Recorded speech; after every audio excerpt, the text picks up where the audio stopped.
نویں پارے کا آخری پاؤ اور 10واں پارہ آج مکمل تلاوت ہوا ہے، اور نویں پارے کا آغاز سورہ انفال سے ہے، اور یہاں آغاز میں ارشاد ہے انما المؤمنون الذین اذا ذکر اللہ وجلت قلوبهم واذا تلیت علیہم آیاتہ زادتہم ایمانا وعلی ربہم یتوکلون۔ وہی لوگ مومن ہیں کہ جب اللہ کا ذکر کیا جائے تو ان کے دل خوف زدہ ہو جائیں، اور جب ان کے سامنے اس کی آیتیں تلاوت کی جائیں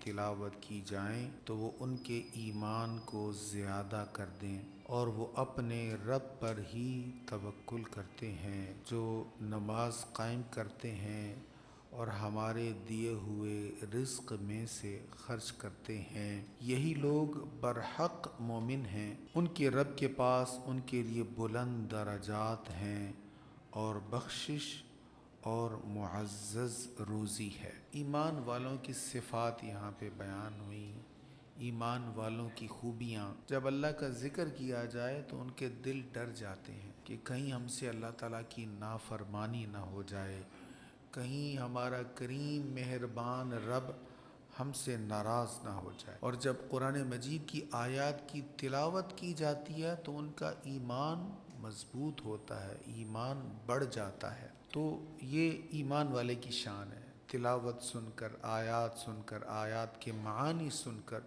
کسی بھی طرح قرآن کریم سے جڑ کر اس کا ایمان قوی اور مضبوط ہوتا ہے۔ اور تیسری صفت یہ بیان ہوئی کہ وہ اللہ پر بھروسہ کرتا ہے، پھر نماز قائم کرتا ہے، جو ہم نے اس کو رزق دیا اس میں سے خرچ کرتا ہے۔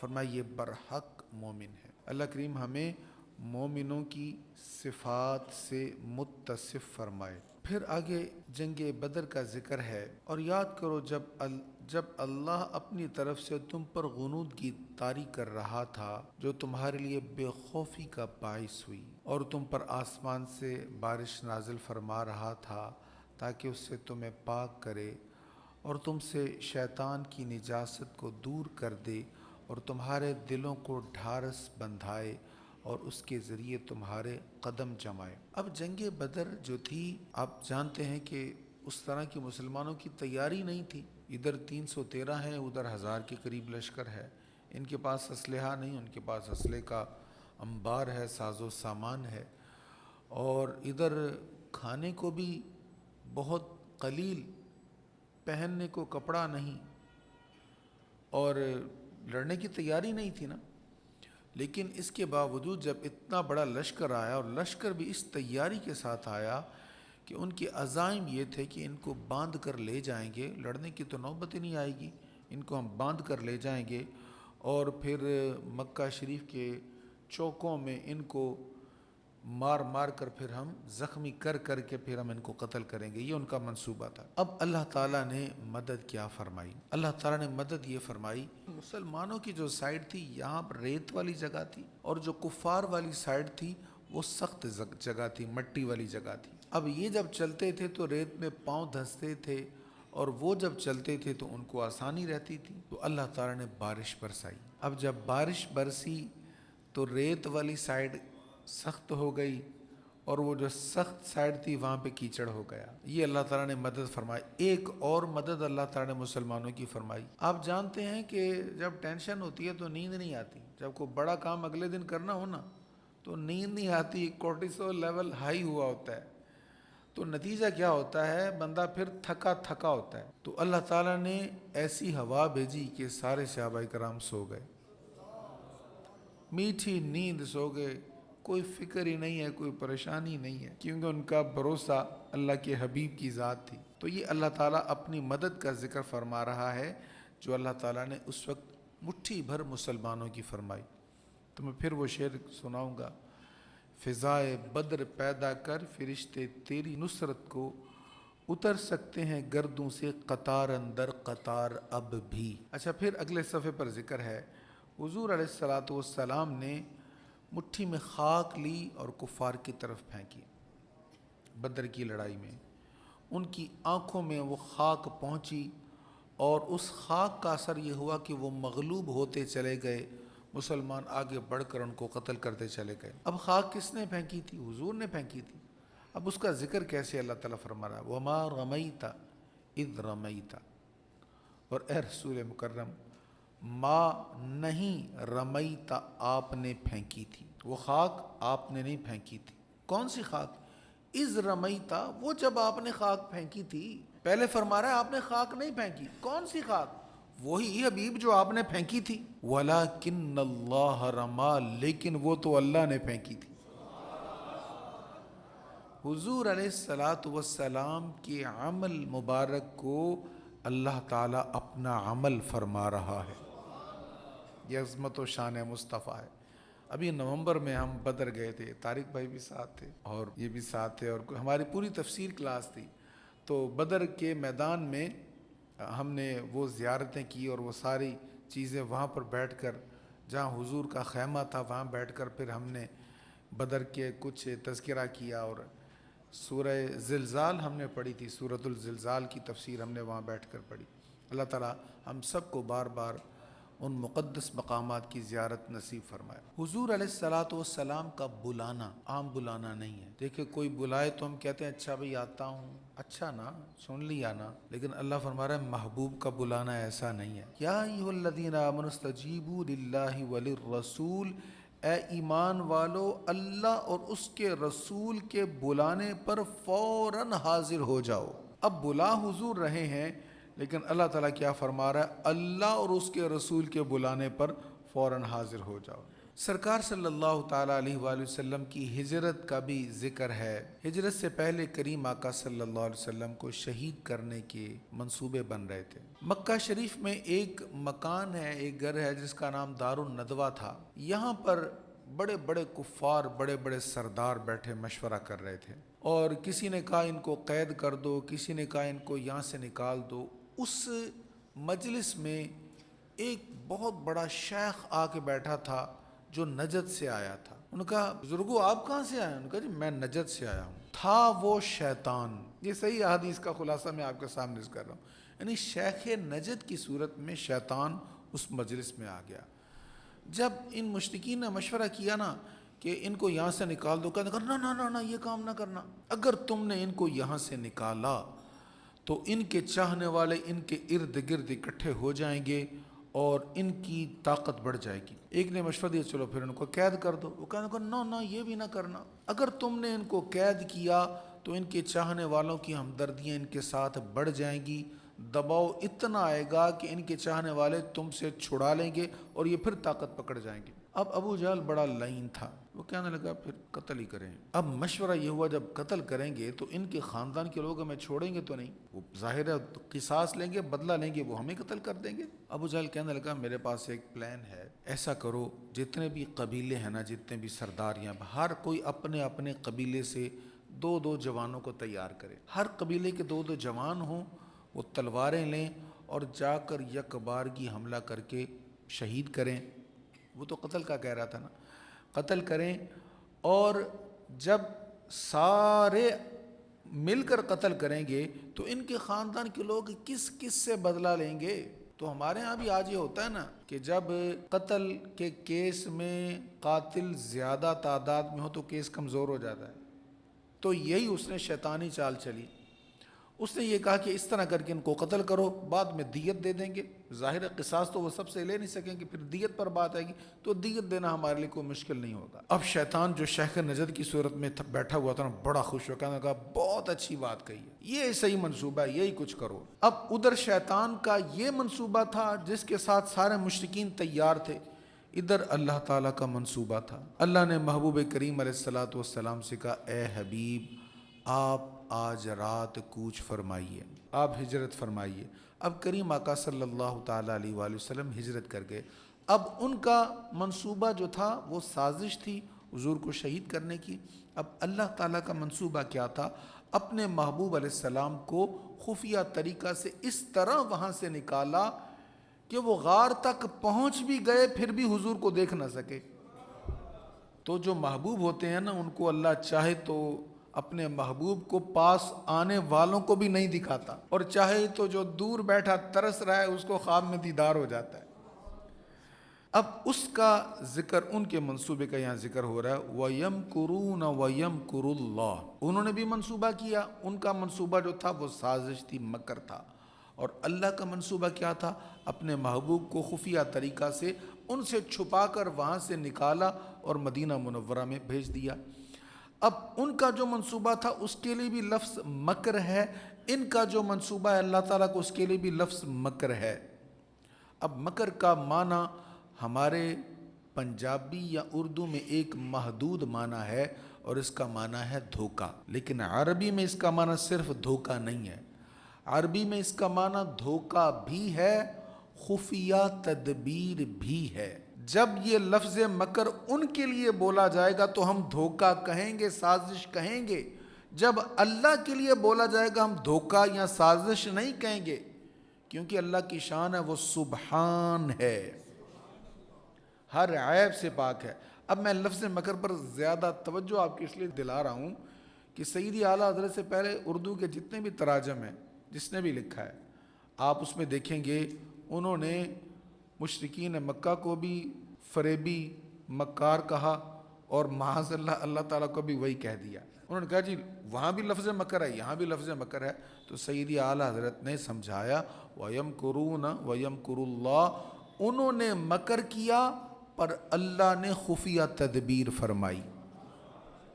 انہوں نے محبوب علیہ السلام کو شہید کرنے کا مکر کیا تھا، اور اللہ نے خفیہ تدبیر کیا فرمائی کہ حضور علیہ السلام کو وہاں سے نکال کر مدینہ منورہ میں پہنچا دیا۔ مشرکین نبی پاک علیہ السلام کے بارے میں کہتے تھے کہ آپ تو برحق نہیں ہیں، بلکہ وہ کہتے تھے اے اللہ اگر یہ قرآن تیری جانب سے حق ہے فَأَمْطِرْ عَلَيْنَا حِجَارَةً مِّنَ السَّمَاءِ، تو ہم پر آسمان سے پتھر برسا، یہاں پر کوئی دوسرا دردناک عذاب لے آ۔ اب وہ چیلنج کرتے تھے کہ نہ یہ قرآن برحق ہے، نہ یہ نبی برحق ہیں، اگر یہ برحق ہیں تو جو لانا ہے عذاب یا اللہ بھیج دے ہم پر، ہم تو ان کو نہیں مانتے۔ اب رب کریم تو وہی ہے جو نوح علیہ السلام کی قوم پر عذاب بھیجا، جس نے ہود علیہ السلام کی قوم پر، جس نے لوط علیہ السلام کی قوم پر بھی تو پتھر ہی برسے تھے نا، آگ میں پکے ہوئے پتھر برسے تھے۔ لیکن جب محبوب علیہ السلام کے دشمنوں نے کہا، بطور چیلنج کہا کہ پتھر برسا،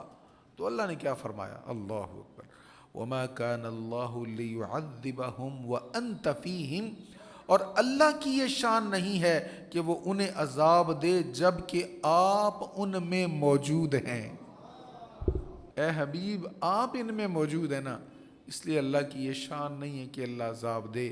مفسرین فرماتے ہیں ابھی تک جو عذاب ٹلا ہوا ہے وجہ یہ ہے کہ حضور ہم میں موجود ہیں۔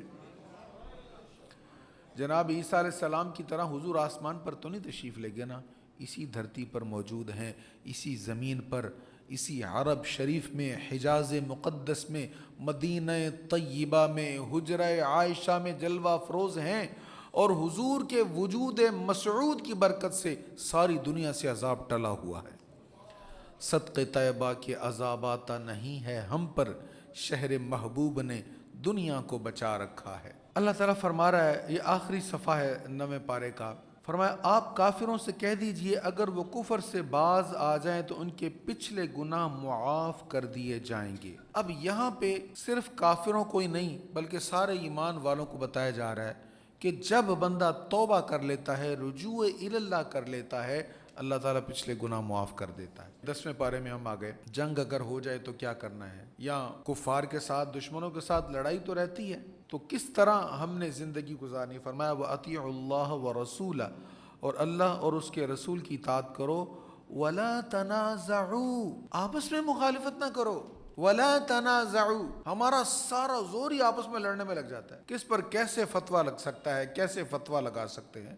رمضان ٹرانسمیشن کے نام پر کتنی بڑی ڈرامے بازی ہوتی ہے، ایک عالم کو بٹھا لیا، پھر دوسرے عالم کو بٹھا لیا، مختلف مسالک کے علماء کو، اب ان کو لڑایا جا رہا ہے، سوال وہ کیے جا رہے ہیں جس سے لڑائی ہو، اور جتنی لڑائی کی شدت ہوتی ہے اتنی ریٹنگ ہوتی ہے، اتنا زیادہ چینل کو فائدہ ہوتا ہے۔ یہ تم اسلام کی خدمت کر رہے ہو، یہ تو لوگوں کے ذہنوں میں کنفیوژن تم بڑھا رہے ہو۔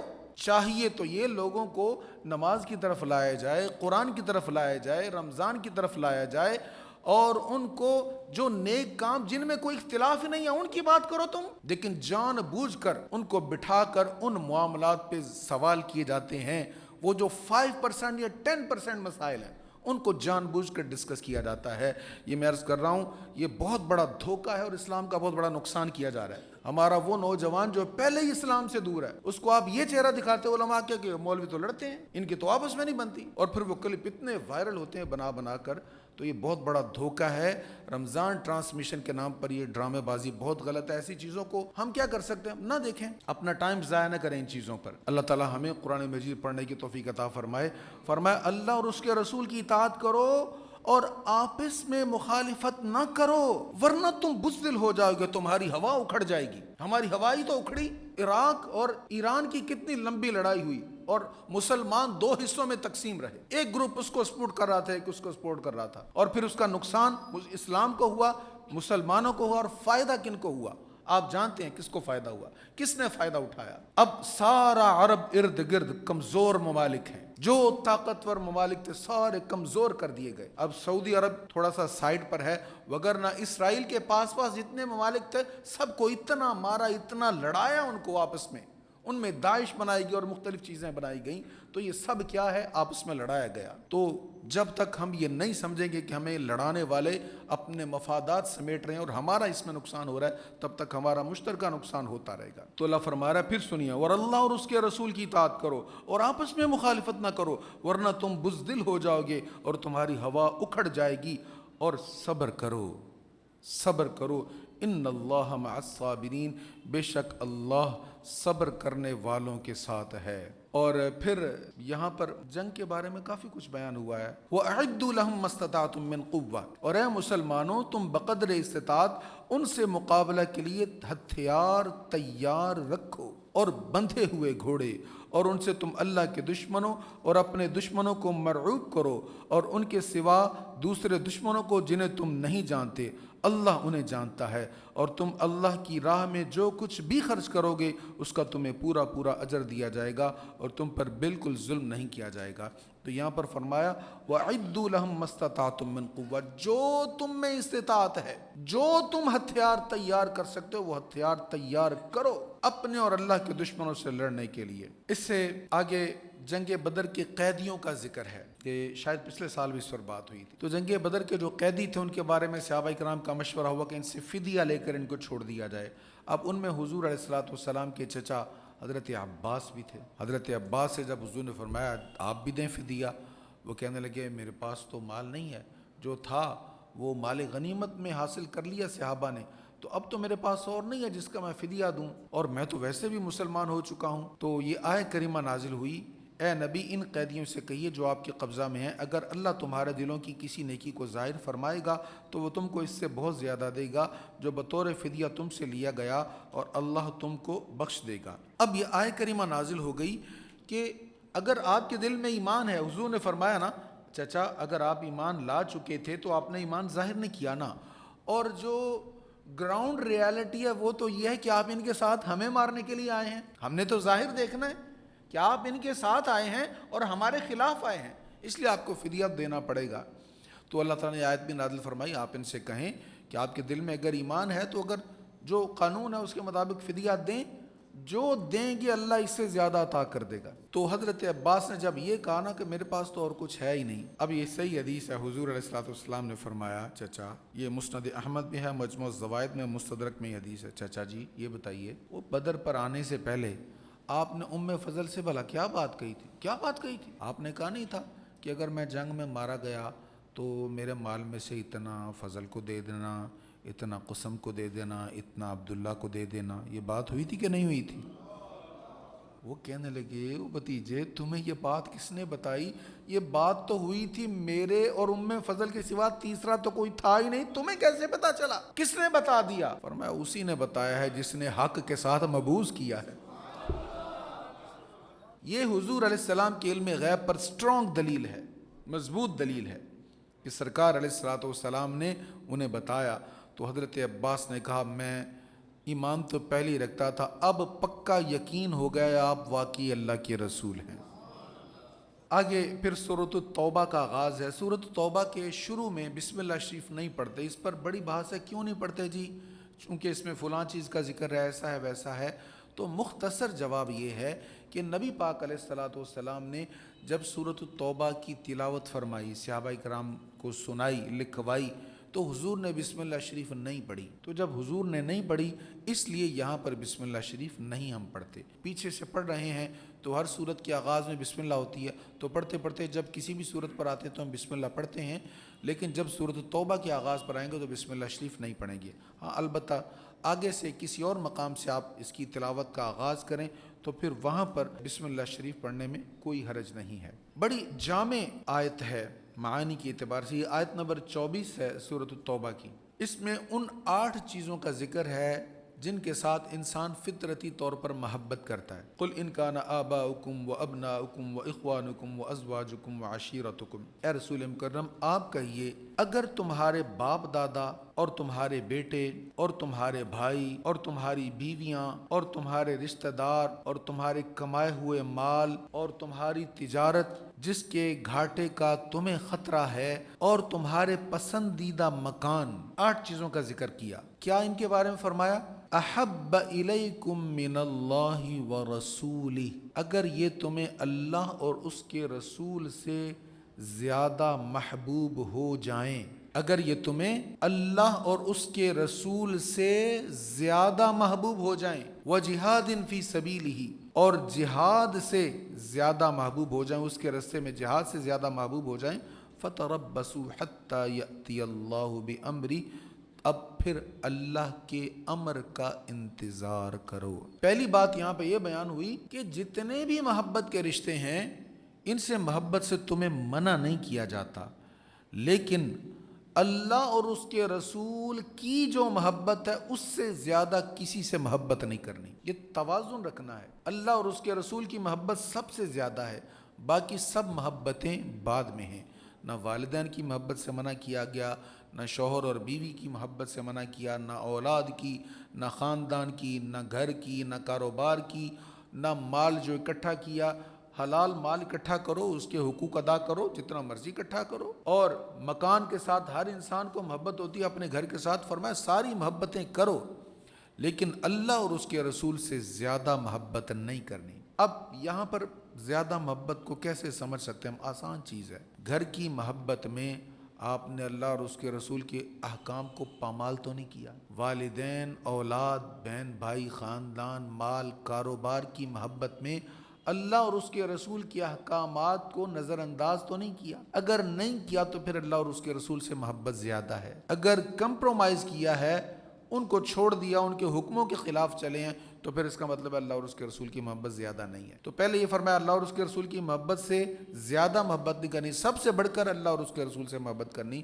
اور فرمایا جہاد سے بھی زیادہ محبوب نہیں ہونا۔ دیکھیں حضور علیہ الصلوۃ والسلام نے قرب قیامت کے بارے میں سب کچھ بتا دیا، اور پھر بتایا کہ آئیں گے امام مہدی، حضرت مہدی رضی اللہ تعالیٰ عنہ علیہ السلام تشریف لائیں گے، پھر قوم ان کی قیادت میں متفق ہوگی، سارے متفق نہیں ہوں گے، شاید 33% لوگ یا چوتھائی حصہ یا 25% لوگ وہ ان کے ساتھ اتفاق نہیں کریں گے، ان کے ساتھ نہیں چلیں گے، حالانکہ حضور کی حدیث ہے مسلمانوں میں سے ایک بہت بڑی تعداد ان کے ساتھ نہیں چلے گی۔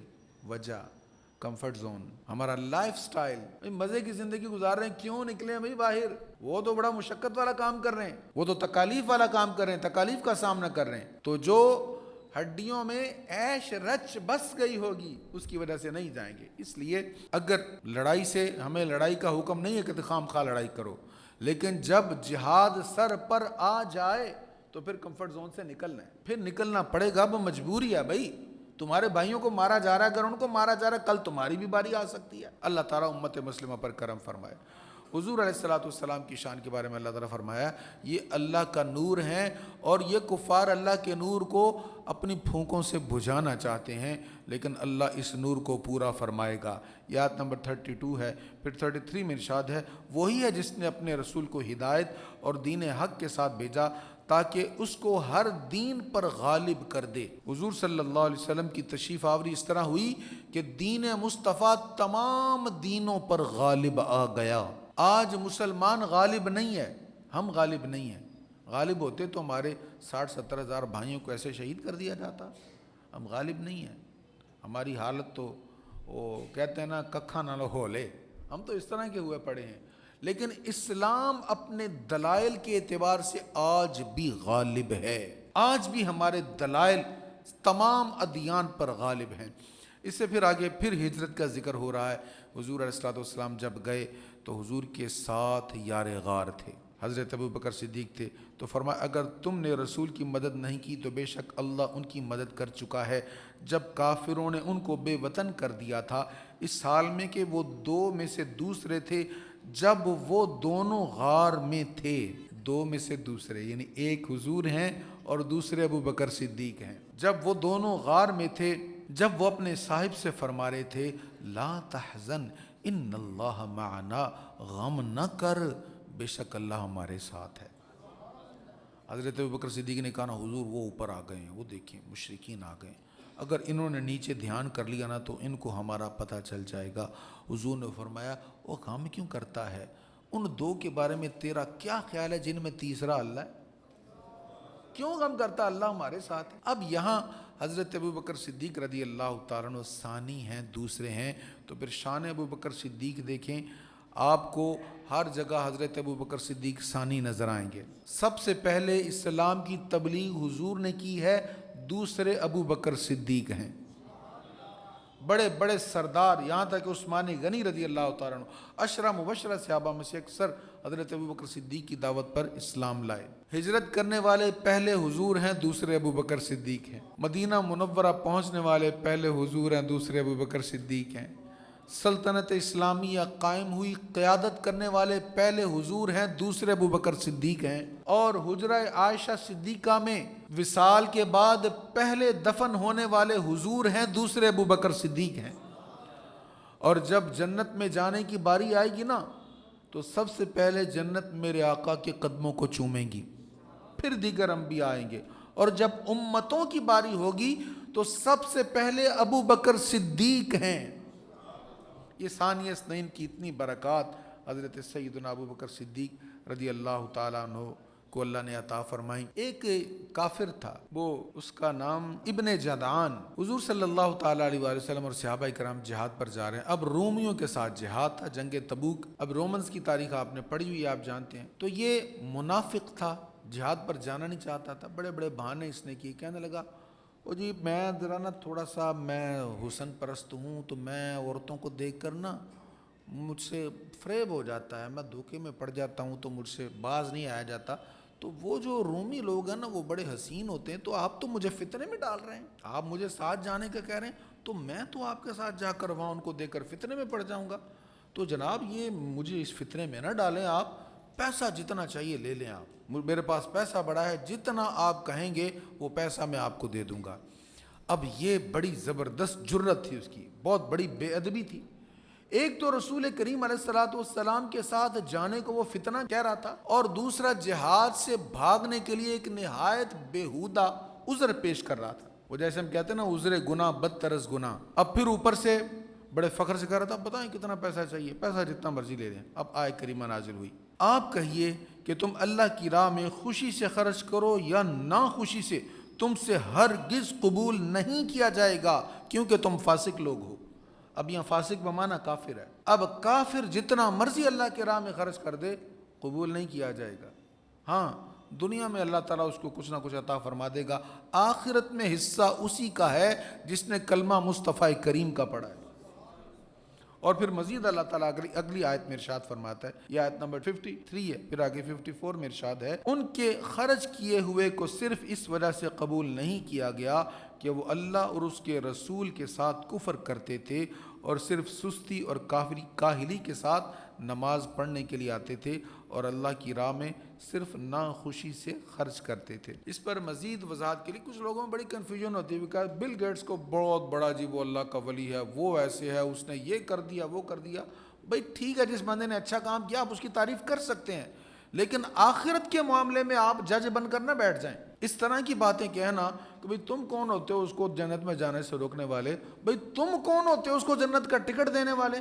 جنت اللہ کی ہے، اللہ کے رسول کی ہے، ہم رسول اللہ کے، جنت رسول اللہ کی۔ اللہ اور اس کے رسول پر جس کا ایمان نہیں ہے اس کو جنت کے ٹکٹ نہ دو۔ ہاں جو رفائی کام کر رہا ہے اس کے کاموں کی تعریف کرو، کسی بھی قوم کا ہے، کسی بھی مذہب کا ہے، لیکن جو جنت کا آخرت کا معاملہ ہے وہ اس کا انحصار ایمان پر ہے۔ حضرت عائشہ صدیقہ رضی اللہ تعالیٰ عنہ عرض کرتی ہیں، میں نے عرض کی یا رسول اللہ، ابن جدعان زمانہ جاہلیت میں رشتہ داروں کے ساتھ نیک سلوک کرتا تھا، مسکینوں کو کھانا کھلاتا تھا، کیا یہ کام اس کو نفع دیں گے؟ آپ نے فرمایا یہ کام اس کو نفع نہیں دیں گے۔ اس نے ایک دن بھی یہ نہیں کہا اے اللہ حساب کے دن میری خطاؤں کو بخش دے، ایک دن بھی اس نے یہ نہیں کہا، یعنی اس کا اللہ اور اس کے رسول پر ایمان نہیں تھا، اس وجہ سے اس کو آخرت میں اجر نہیں ملے گا۔ اب زکوٰۃ کے مصارف بیان ہوئے ہیں، یہ بھی اہم آیت ہے، آیت نمبر 60 ہے۔ زکوٰۃ کے مصارف صرف فقراء اور مساکین ہیں۔ فقیر مسکین دونوں غریب ہی ہیں، ایک وہ ہے جس کے پاس ضرورت کا بھی کچھ نہیں ہے، اور ایک وہ ہے جس کے پاس نہایت ضرورت کی بنیادی چیزیں ہیں، ایکسٹرا کچھ نہیں ہے، تو یہ فقیر اور مسکین ہے۔ اور کیا ہے؟ اور زکوٰۃ کی وصول یابی پر مامور لوگ جو زکوٰۃ کو کلیکٹ کرتے ہیں، وہی ان کا ذریعہ آمدن بھی وہی ہے، تو اس میں سے ان کو بھی ایک محدود حصہ دیا جا سکتا ہے، یعنی ان کی سیلری وغیرہ اس میں سے ہو سکتی ہے۔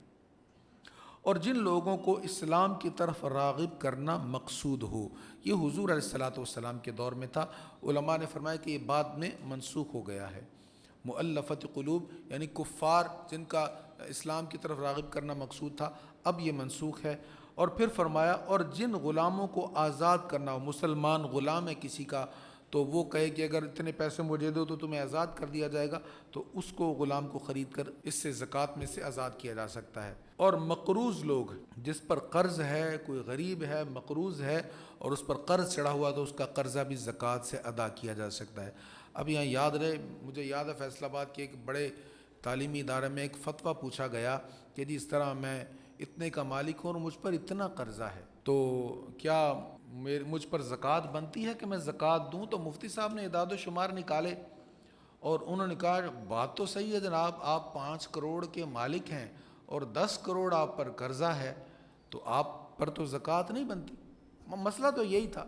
تو مفتی صاحب کو بعد میں بتایا کہ حضرت جی وہ کاروبار کا طریقہ یہ ہے، پیسے اپنے نہیں چھیڑنے، بینک سے پیسے لینے ہیں، اسی کو گھمانا ہے، اسی سارا کام چلانا ہے۔ اب اس طرح کے مقروض کو ہم زکوٰۃ میں سے پیسے نہیں دیں گے، جس کا خرچ بھی بہت زیادہ ہے، فل عیاشی والا اس کا لائف سٹائل ہے، سب کچھ ہے، اور وہ کہتا ہے جی میں نے مارکیٹ کے پیسے دینے ہیں، تو یہ تھوڑا سا یہاں پر دیکھنا پڑے گا، معاملات کو سمجھنا پڑے گا۔ اگر اس طرح کا کوئی معاملہ تو کسی مفتی صاحب سے پوچھنا پڑے گا۔ ہاں جس مقروض کو آپ بلا جھجک زکوٰۃ دے سکتے ہیں وہ مقروض ہے کہ جس کی اگر 50,000 سیلری ہے تو 50,000 اس کے خرچے بھی ہیں، اور مہینے کے آخر میں وہ کریانے والا اس کو کہہ رہا ہوتا ہے جی بل کلیئر کریں میرا۔ تو کچھ لوگوں کا یہ طریقہ ہوتا ہے، کریانے والے کے پاس جاتے ہیں، اس کو جا کے کہتے ہیں محلے میں کون کون ہے جس کا حساب کتاب تیری طرف زیادہ بنا ہوتا ہے، اس سے پہچان لیتے ہیں کہ کون مقروض لوگ ہیں۔ تو مقروض جو ہے اس کا قرض ادا کرنے کے لیے بھی زکوٰۃ دی جا سکتی ہے۔ یہاں پر ایک لفظ ہے فی سبیل اللہ، اللہ کی راہ میں، مسافر کو بھی زکوٰۃ دی جا سکتی ہے۔ مسافر یہاں اپنے گھر میں امیر ہے، ٹھیک ٹھاک ہے، لیکن راستے میں غریب ہو گیا، سفر کر رہا ہے اور راستے میں اس کے پاس نہیں ہے، اے ٹی ایم کارڈ بھی نہیں ہے، اگر اے ٹی ایم کارڈ ہے تو وہاں اے ٹی ایم مشین نہیں ہے، اب وہاں پر اس کو ضرورت ہے، حاجت ہے کہیں راستے میں، تو اس کو زکوٰۃ دی جا سکتی ہے۔ اچھا یہاں پر فی سبیل اللہ کا ایک لفظ ہے، فی سبیل اللہ، اللہ کے راستے میں بھی زکوٰۃ دی جا سکتی ہے۔ دیکھیں فی سبیل اللہ کا ایک معنی ہے جو ہمارے پنجابی اردو میں کہا جاتا ہے، اور ایک معنی ہے جو قرآن بیان کر رہا ہے۔ ہمارے پنجابی اردو میں فی سبیل اللہ کا معنی ہوتا ہے کوئی بھی نیکی والا کام، نیکی کے راستے میں جہاں بھی آپ خرچ کریں تو ہم اس کو فی سبیل اللہ کہہ دیتے ہیں، لیکن یہاں جو فی سبیل اللہ کا معنی ہے وہ وہی ہے جس کو قرآن کریم نے فی سبیل اللہ کا یا احادیث میں بیان ہوا۔ مثلا اللہ کی راہ میں جو جہاد پر نکلتے ہیں یہ فی سبیل اللہ ہے، دین کی سر بلندی کے لیے جو نکلتی ہیں یہ فی سبیل اللہ ہے، تحصیل علم کے لیے جو نکلتے ہیں فی سبیل اللہ ہے۔ یعنی احادیث میں جس کو فی سبیل اللہ کہا گیا اس کے لیے بھی یہ خرچ کیا جا سکتا ہے۔ اب بس آخر میں ایک بات میں عرض کر دیتا ہوں، کافی ساری چیزیں میں نے اسکپ کر دی ہیں کیونکہ کچھ مسائل آج زیادہ بیان ہوئے۔ تو اللہ تعالیٰ نے منافقین کے بارے میں فرمایا کہ یہ جب حضور جہاد پر گئے نا تو یہ نہیں گئے ساتھ، جنگ تبوک پر جب حضور گئے نا تو یہ نہیں گئے اور پیچھے بیٹھے رہے، اور بعد میں فخر کرتے رہے ہم نہیں گئے، ہم نے دھوکہ دیا، ہم نے فراڈ کیا اور ہم نے بہانہ کیا، اس طرح بیٹھے رہے۔ اللہ تعالیٰ فرما رہا ہے یہ گرمی کی وجہ سے نہیں گئے تھے نا، غزوہ تبوک جب ہوا تو شدید گرمی کا موسم تھا، اللہ نے فرمایا یہ گرمی کی وجہ سے گئے تھے، اے حبیب آپ ان کو کہو دوزخ کی گرمی اس سے زیادہ ہے، دنیا کی گرمی کی وجہ سے میرے محبوب کے ساتھ نہیں گئے اور دوزخ کی گرمی بہت زیادہ ہے۔ اب آخر میں جو بات فرمائی فَلْيَضْحَكُوا قَلِيلًا وَلْيَبْكُوا كَثِيرًا، ان کو چاہیے، ہنستے تھے نا، خوش ہوتے تھے کہ ہم نے فراڈ کیا، ہم نے دھوکہ دیا، ایسا کیا ویسا، ہم تو نہیں گئے۔ اللہ نے فرمایا فَلْيَضْحَكُوا قَلِيلًا وَلْيَبْكُوا كَثِيرًا، بس ان کو چاہیے ہنسے کم اور روئیں زیادہ، زیادہ رونا چاہیے۔ اللہ تعالیٰ رونے والی آنکھ عطا کر دے، یقین کریں اللہ تعالیٰ کی بہت بڑی نعمت ہے۔ اللہ اکبر۔ حضرت انس رضی اللہ تعالیٰ عنہ فرماتے ہیں کہ میں نے رسول اللہ صلی اللہ علیہ وسلم کو یہ فرماتے ہوئے سنا، اے لوگو روو، اگر تم کو رونا نہ آئے تو رونے کی کوشش کر کے روو، کیونکہ دوزخی دوزخ میں روئیں گے حتیٰ کہ ان کے آنسو ان کے چہروں پر اس طرح بہیں گے گویا کہ وہ نہریں ہیں، حتیٰ کہ ان کے آنسو ختم ہو جائیں گے، پھر ان کا خون بہنے لگے گا، اور وہ خون اتنا زیادہ بہہ رہا ہوگا کہ اگر اس میں کشتی چلائی جائے تو وہ بھی چل پڑے۔ سنن ابن ماجہ کی حدیث ہے۔ اللہ رونے والی آنکھ دے دے تو یہ بہت بڑی نعمت ہے۔ کریم آقا صلی اللہ علیہ وسلم فرماتے ہیں جس کے آنکھ سے اللہ کے خوف سے چھوٹا سا قطرہ بھی نکل گیا نا، جیسے دودھ تھن میں واپس نہیں جاتا نا، ایسے ہی وہ بھی دوزخ میں نہیں جائے گا۔ اللہ تعالیٰ قرآن مجید پڑھنے، سمجھنے اور عمل کی توفیق نصیب فرمائے۔ وآخر دعوانا الحمد للہ رب العالمین۔